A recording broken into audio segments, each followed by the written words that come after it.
Hello guys, welcome to this tutorial. In this tutorial, you are going to learn about how to train multiple machine learning models using Lazypredict library.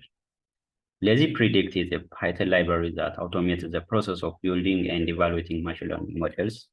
Basically, it is designed to quickly provide a baseline of performance for a given dataset by training and testing a variety of models with a minimal code.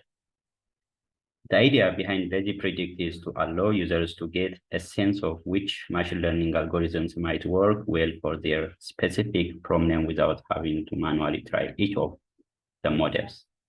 Here's a basic overview of how Lazypredict works. You need to install Lazypredict first using pip install Lazypredict on your Jupyter notebook. Once installed, you can use a Lazypredict in your machine learning code. The typical workflow involves loading your dataset, splitting it into training and testing sets, and then using Lazypredict to automatically build and evaluate a variety of machine learning models. Here we go.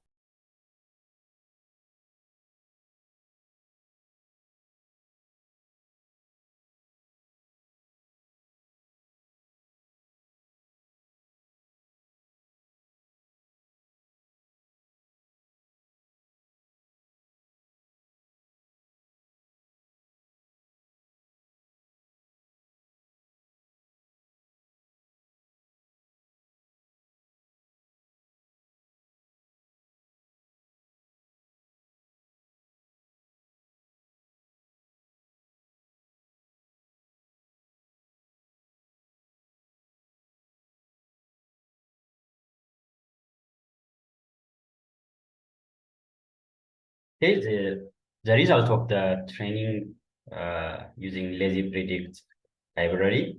So as you can see, there are many supervised machine learning models trained, and their accuracy of each of the models are evaluated. So the Lazypredict will try a variety of classifiers and regressors, providing a summary of their performance on the given dataset.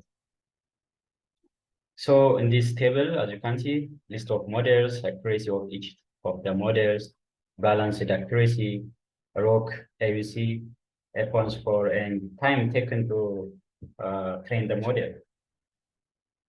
So the output includes a list of models, their corresponding performance metrics, which can help you identify which models are worth exploring further. Keep in mind that Lazypredict does not fine-tune hyperparameters, so it's often advisable to perform more in-depth model training once you have identified the promising candidates or the models on your data. Lazypredict can also be particularly useful in the early stages of a machine learning project when you want to quickly access the performance of multiple models on your dataset.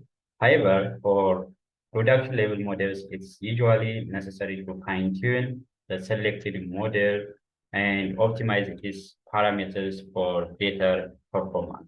I hope this tutorial was helpful. Don't forget to like, share, and subscribe. Write comments below. See you in the next tutorial. Thanks.